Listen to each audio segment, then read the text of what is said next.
Just a quick hello to everybody. This is probably familiar space for many of you. I see some familiar names. Thank you to those of you who attend our webinars regularly. And if you are new to this, to the webinars that Public Input puts on, we're excited to stay as tuned in as possible to the influences that happen for us in this space. Today is a short webinar. I've said this a few times. I'm going to continue on this trend as my New Year's resolution, right? Like everybody's busy. We got a lot going on. Let's cram as much into as little amount of time as possible. So I'm going to move into this pretty quickly. And at the end, we will have an opportunity. If there are questions, we'll try to answer as many as possible. But we'll certainly at least collect them all and be able to respond with our thoughts. Um, the topic of today is rapidly changing priorities, guidelines, memos, executive orders from US DOT. So we're thinking about this, obviously the federal government and its influence across all levels of local government. But when we're talking about some of this, the really high impact decisions that have been made, it's about funding for transportation projects. And so we want to make sure that we can look at those in the lens of the public engagement that you've done for those, and then plan for how to be flexible going forward. I am excited to be joined by Nathan Spencer, who's become a good friend over the past couple of years. Nathan also lives in Raleigh with me and used to head up the Wake Up Wake County, I believe, Yep. organization, which had a very strong hand in sort of transportation planning in Raleigh, but is now a senior transportation planner at AECOM. And Nathan, if you want to add any context to that, please feel free. I'm lucky to be able to work with you, and my work with municipalities and MPOs has allowed me to be able to keep funding for DOTs and municipalities going, and to be able to talk about this sort of stuff because we're hearing a lot about it. And I appreciate how your photo here is, you're by a bus. Um, good little subtle promo there. Thank you. So public input, if you haven't come across our software before, we are a communications and engagement platform for government.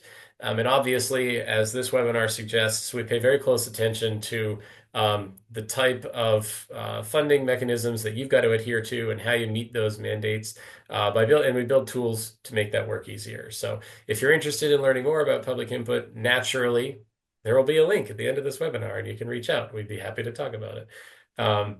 But I do want to point out that today's conversation it actually was framed by a lot of conversations with our customers, DOTs, MPOs, transit agencies. So if you're on this webinar and you talk to me about this issue, thank you. I will try to paraphrase in a short order what you said and kind of combine all those notes to create something of value for everybody here. But like I said, a lot in a little. So the first thing I want to touch on, again, the point of the discussion today is to really say, what are we what are we worried about? What can we control? What can we not control? Maybe most importantly, and staying focused in these things. So if we're looking at the executive orders, specifically addressing energy, climate change, diversity and gender, right? There was a slew of them that came out sort of the end of January. There were some memos that came out alongside of those from US DOT, and specifically the ones saying if it has to do with the Green New Deal or anything environmental justice related, we're not doing that anymore. And so, obviously, that is a challenge related to the bipartisan infrastructure law and its foundation in the Justice 40 executive order. And of course, it is a law, right? So, how we have been working towards these infrastructure projects over the past 4 years or so, what do we do going forward? Really, I think that the most concerning part is that there are people probably on this call who are saying, I have a project, who that has been vetted, maybe even awarded federal funding. But it was based on the prior framework. So what does that mean for me? And really, when we're looking at the new priorities of the administration, and this is probably news, but if it's or probably something but if it is news, happy to be the ones to interpret all this. We're moving away from propping up, historically disadvantaged communities and obviously the inequities over time and planning practices that have led to right unequal outcomes. And we're moving towards economics, cost benefit analysis, the ability to show an ROI on the work that we're doing. And so the interesting thing that we think is that cost benefit analysis still requires you to have a benefit. And in the Justice 40 executive order, the 40% of the benefits being realized in those disadvantaged communities, we're still talking about tracking benefits. So there's a common thread there that I'm going to kind of stick with. But at the end of the day, clear economic returns and making sure that we can show financial benefits. We can show that something is going to be an economic bolster, not just, this is the right thing to do and as transportation and we need to help out. So I invited Nathan to be on this because we had an interesting conversation um, about some specific case studies that he had heard about and that he's been tuned into.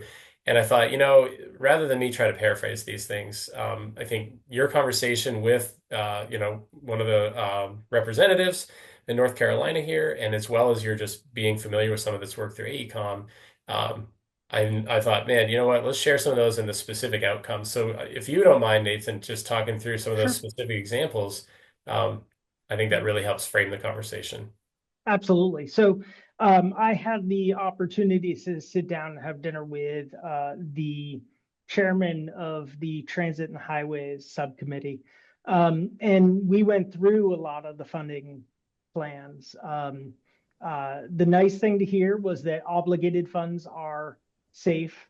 So projects like in North Carolina, the New Bern Ave BRT that's out for bid for construction is a multi-year project. There's a contract with FTA. That's going to be safe. Those funds are going to continue. What I was not expecting is that there's going to be a push towards removing or reducing grant funding and focusing just on formula funding. So more predictability. And we're finding out actually this morning that the aim is actually to send the formula funding directly to the DOTs instead of sending them to DOTs, MPOs, and municipalities. So that changes the calculation for a lot of our clients with AECOM and a lot of the municipalities that I work with. The other thing that we're hearing is things like reauthorization will be moved ahead this year versus waiting until next year. How that affects things is, as I mentioned, New Bern Ave as an example, there's a contract in place. That money will keep going. But we have another project that you may or may not have heard about called the S-Line, where FTA granted or awarded $1 billion for high-speed rail going from Raleigh up to Richmond to DC. There is no contract in there. So that project does not exist despite the award and the pomp and circumstance. So that's going to be very confusing for municipalities. It's going to be very confusing for the public as well, because those ribbon cuttings have been held. So it is going to affect how we go out and we talk to people. It's also going to affect how we approach funding. And instead of going and pitching grants like we used to folks who know this sort of technology or know these modes, it's going to be a whole lot more towards having to pitch up the process of your own DOTs to get DOT backing, as well as having to go to your congressional delegation for earmarks. So it sets up for more of a marketing approach than an approach based on the technical aspects or the aspects of equity. It doesn't mean that the work that you've done is any different. It just means that you have to find a different way to describe that stuff. So, Bram, if you want to talk more about how public input helps with that, I'll let you go on. Well, hey, I appreciate it. And the other interesting thing that in just chatting with some of my peers at the various departments of transportation across the country, it really what I heard as a common sort of theme is that we need to make sure we're t telling the story in sort of the shift in the lens that that we that the funding is going to be allocated within. So essentially, when we are engaging with the public, when we are talking to stakeholders, advocacy groups, community-based organizations, we need to be thinking about how to frame these investments and share this, how this supports their communities, right? And make sure that we're, as people who are kind of the connective tissue between the groups that need the services we provide and the federal government, which can be very disconnected from such local issues, right? An MPO, a transit agency, a DOT is the ear to the ground and also the spokesperson who has to explain a lot of this stuff. So, using the tools that we have and know about, especially since the bipartisan infrastructure law prioritized a lot of the representative and equity-based outreach. Um, Making sure that those relationships you've built are ones that you can go and you can relay this information and what it means for your community. So being proactive, right? Adapting our outreach to and saying, here's how we're going to have to deal with this. Here's how it's going to impact you, and here's what we need from you in order to justify, continue to justify, the funding that we're getting, whether it's formula funds or if there is a discretionary component, fine. But data becomes so valuable in that. And maybe, this if you've been to a public input webinar, we're about putting data in a place. And I think maybe now more than ever, being able to take what you have and put all that information to use in understanding how it aligns with new priorities is really the only path forward. So when we answer the question, well, what do you recommend? The first and foremost thing we'll always say is like focus on putting everything in a place, a central system of record, so that you can go back to that engagement. You can look at things and say, all right, what does it mean? You can mine that data for different stories. Is there a need that you heard in your engagement, but maybe didn't prioritize because it wasn't aligned with the previous administration, but you can use to connect with new, economic development related goals, right? New policies. Um, and really, again, I think you kind of said it in a conversation earlier, Nathan, but like we're moving towards like it's almost marketing, right? Like we've always in grant writing is sales, right? Like that's kind of like, what how do we frame it so that it's, it really sells. But we're going to have to make sure that we use this data and what communities have said and what the people who are going to, really benefit and will be the driver behind economic development, what they need. So what we advocate for now, before, and of course going forward, is putting all that information in a place. And just really, really quickly, when we're talking about how does public input relate to this sort of thing, um, when you use our software and all the tools that it comes with to host surveys or capture meetings, to send emails or receive emails, what we're doing in the background is we're grabbing all of that information and we're populating it in a geospatial format. And we're looking at the source of all of those conversations, where those community members or community-based organizations are. And so as we've continued to stay focused on the recent changes, our product team has made some really quick updates to our equity mapping module. No, we're not going to change the name just because the current administration has a different priority. This remains our mission. So equity mapping module is where you'll find that, but in it, we have some new layers in addition to the EPA's EJ screen, which we stored and is still there and is still useful, in addition to the CGEST climate and economic justice screening tool that the CEQ put out during the Biden administration. Those are there. You can still reference them.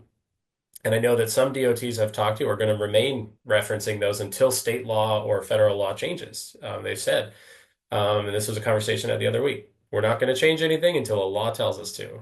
The memos are signaling, but we're not changing until then.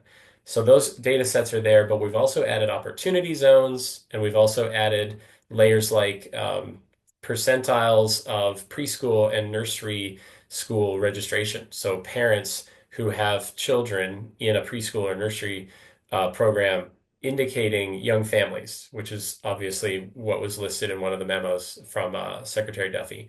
We're going to prioritize those communities. So within our equity mapping module, you can continue to better understand your communities, plan and strategize for outreach to those particular groups and understand what they need as it relates to the priorities of the administration. But if you want to know more about our equity mapping module and how we're allowing for you to know the demographics and the socioeconomics and how your community is made up, we've got those data sets still. They are available. We stored them.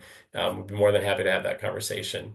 But as we continue down that sort of train of thought on, all right, what are some of the strategies that we can employ to adapt the story, right? To tell to market this and meet those new priorities with the work, that we're already doing, right? We don't want to change. We've done a lot of work, projects, plans, for example, the BRT that you gave, Nathan, those years of public engagement have taken place. And I know the S line running up, in the corridor, that has also there's a bunch of engagement that's already taken place.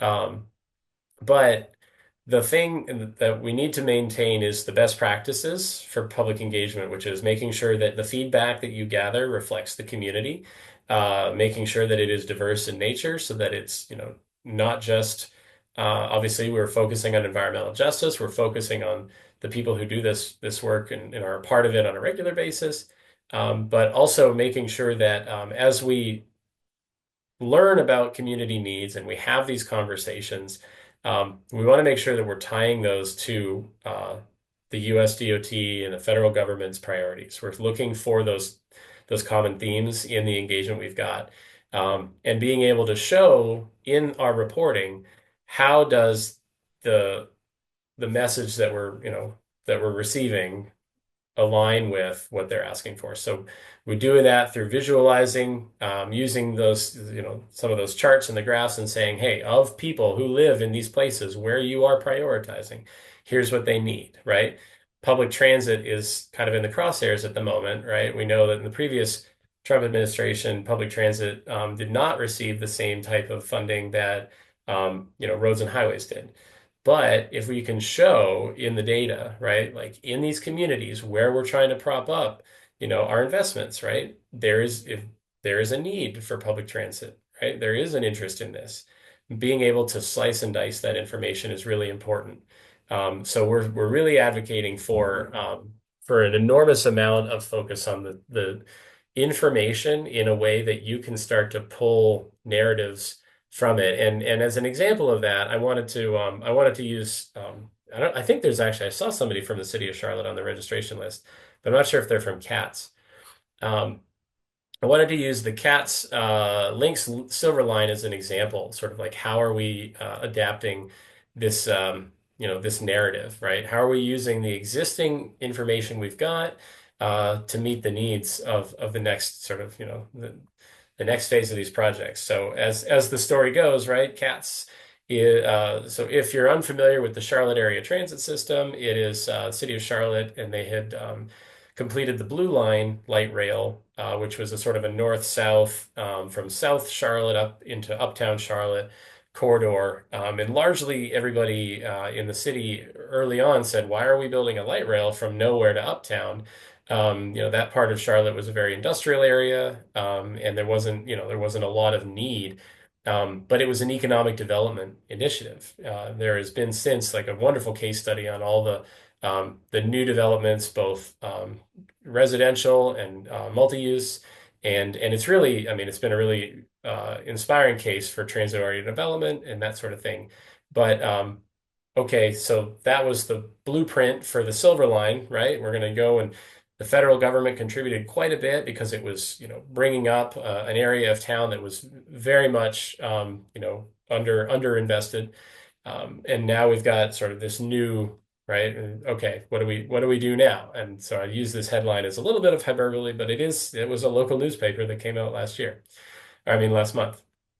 Um, so the work that they've done, the Silver Line, is robust. They've had, obviously, right, all these meetings, lots of survey responses, and this is actually just one phase. In looking in our software, and they've got thousands and thousands of responses to these meetings, and so we don't want to go and recreate any of these efforts. We want to say, all right, how do we look at what we've done and try to make sure that we can tell the story um, as it relates to newer priorities. And so just analyzing the existing comments, and I'll sort of make a short pitch for always giving the public a comment form, some way to just like open-ended comments, because that's really flexible feedback, especially with tools like, AI as ubiquitous as it's becoming. If you just have an open comment, whether it's a phone line or a form online, and just let people speak, you can mine those comments for all kinds of things. And one of the interesting things that we found going into the Silverline comments was that among those there was robust interest in the airport as a destination and a direct airport connection.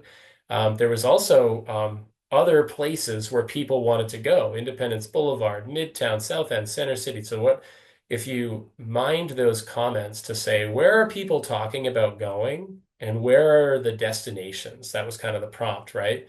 You find that this is an economic development. Now we can make that argument, right? This is an economic development project. Look at all the places people want to go. And so, just as an example of how we're looking at the way to use the current work and shift that work into the newer priorities. This is the overlays that we talk about: the nursery and preschool enrollment in orange, opportunity zones, which is we're bringing those back, tax incentive areas for developers to build on, tax deferred. And you can see here that we've got the Silver Line running through several of these zones, and we've got robust engagement from within these places. We've got these young families in these areas here. We've got opportunity zones here. And the airport, for those who aren't familiar with Charlotte, is kind of like out here on the west side. But if you use that as a filter and say, all right, you know what? I'm interested in seeing a little bit more. So this is like young families, right? We filtered the responses. There is still an interest in going down, uptown, South End, the airport. And there's still that support. And this is just a really brief and fast kind of case study that we pulled together to show how do we shift the narrative from what was, environmental justice based. We weren't looking at these layers at all previously for the cat stuff. We were looking at environmental justice, the EPA EJ screen on this map. But we can shift that and say, all right, I think we're still in a good spot. I think we're doing okay. Um, I'll close it out with this thought, and it's actually funny because it was kind of as we're rapidly adapting to this. Our CEO Jay did some research. I'm not sure when he had time to do this, but he sent me this, and he said, interesting realization on comparing opportunity zones relative to the previous CGEST data. And he said, while there are fewer tracks classified as opportunity zones, than disadvantaged communities, about 8,800 opportunity zones, census tracts, versus 23,000 or so disadvantaged communities. Um, 75% of opportunity zone tracks are also identified as a disadvantaged community. So there is some interesting overlap in that, okay, we've got new names for some of these things, but a lot of the work we did focused on those disadvantaged community boundaries that the White House put out under the Biden administration are also opportunity zones. So we can just take some of that data, right, and reuse it under the new name, and we can continue the mission. So that was one of those interesting things.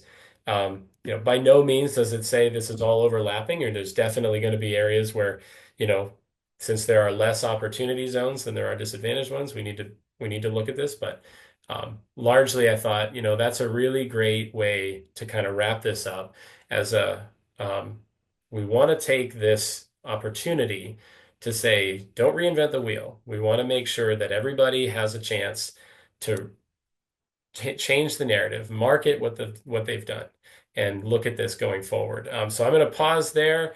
Lots of questions, comments. I see a bunch. I have a fancy. Sam asked me this. She said, "All right, this is something we're gonna. This is we're gonna try this. A quick poll. I Can launched it, Graham. We're good. Thank you, Sam. Um, this is a way for us to gauge whether or not everybody is interested in some follow-up or would like to continue the conversation. So please feel free to take this poll and let us know how we can be of assistance going forward.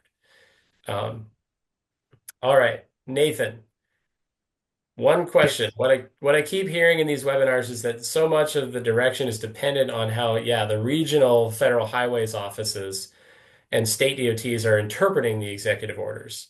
Is this in general? Are we saying it nationally or just in North Carolina? So I would say both. You're going to need to, when you're uh, pushing projects, when you're talking to your local people, you're going to have to assume that they're looking at this through a lens of how they're interpreting EOs. That said, the latest that we're hearing in terms of formula funding being sent directly to the DOTs, as well as the interpretations for roads and bridges and getting rid of grants, that is really from the top. That is the administration in Congress setting those boundaries. And while we're used to the agency setting those boundaries and making those calls, this atmosphere is different. They're not as interested in allowing the agency to make those calls. They're going to direct things a lot more. Luckily, there's a lot of push for trying to make things more flexible for states, but that does mean that you're going to have to talk to the DOTs to try to get that funding if you're a local municipality. Thanks, Nathan. And yeah, I to kind of echo what you were saying. So my conversations took place across, everywhere from, west to east coast, and I would say like it really state law is a big thing that I'm hearing, right? We're gonna wait on like so in Texas there's a bill, right, coming out. So that's, very much we're gonna stick with what we know until that bill comes out, but we need to be prepared, right? So yeah, there's definitely there's some flexibility depending on states. Um, there's a comment here about not hearing back from Federal Highways. I have a thread open with point of contact, my point of contact at Federal Highways, and her response is, "Hold, please." Yeah, So we can echo that. Yeah. yeah. Are there any other? I appreciate, by the way, the dialogue in the chat. Absolutely. We will copy this and make sure that everybody has it because I think there's some really great points from Eleanor and from Amy. Thank you for being a part of the conversation and just adding your expertise. Um, Opportunity zones so just to be really specific, it is a designated geographic boundary that is more so just low income. It's one of the sort of primary functions. They are predefined. They were set up they were probably, I don't know, Nathan, like 6 years ago, maybe Yeah, at least. something. And they are essentially a place where developers can build tax deferred. And so the goal was to say in opportunity zones, the big developers who build malls can go and they can build, and then they don't pay taxes on those things until a long time later to encourage economic growth. So that is a zone. It is predetermined. I couldn't give you the formula for it, but it is absolutely in public input as a data set, and I'm sure you can Google it and see where those are. Um, so there's a question about Texas bill, sorry. I think it was actually, I misspoke. I think it was the executive order coming from Governor Abbott. That was what I meant to speak to. Um, I believe it was labeled color blindness in nature. Oh So yeah, we talked about that. Yep. yeah, yeah. Thanks, Eleanor, for sharing opportunity zones. There are a ton more questions than there are answers in this moment. But like I said in the beginning, what our goal in this was to simply say what we're hearing from our colleagues in this is that a lot of this work is going to remain the same. We're going to continue to do the work. We're going to change some of the things. We're going to focus on English proficiency and income to strategize our outreach. As it relates to those are things are still very much important to the mission of public engagement. But the information is incredibly valuable so that we can make sure that we just look for the new uh, context as it aligns with upcoming, and to be determined um, laws around the work we're doing. So uh, more of these to come. I promised it would be half an hour. It was 33 minutes. So thanks for everybody who stuck it out. I don't think anybody dropped off. Um, are there any questions that I missed? I don't think so. I think we got them all. Um, The recording will be sent out. If you registered, you will get it. Feel free to forward that to your friends. And yes, to the last point there, Public Input stored all these layers. So feel free to call us. My number, or well, sure, that's my cell phone. I love that. Or my email address, and we'll help make sure. Even just looking at those, I'm happy to kind of just show you what it looks like in our system, even if you're not a customer. All right. I think. Thank you, Graham. Thank you. Yeah, I'm just looking at there's a lot of this chat. I'm gonna leave the chat open just in case. That way we don't miss anything and we can share it out. Does that work, Samantha? Yeah, and the chat should save on the back end of this webinar, but I did Perfect. copy it just in case. Wonderful. All right, take care, everybody. Talk to you soon. Thank you. Thank you, Nathan. Thank you, Samantha. Thank you, Graham. Of course. Thanks for helping out.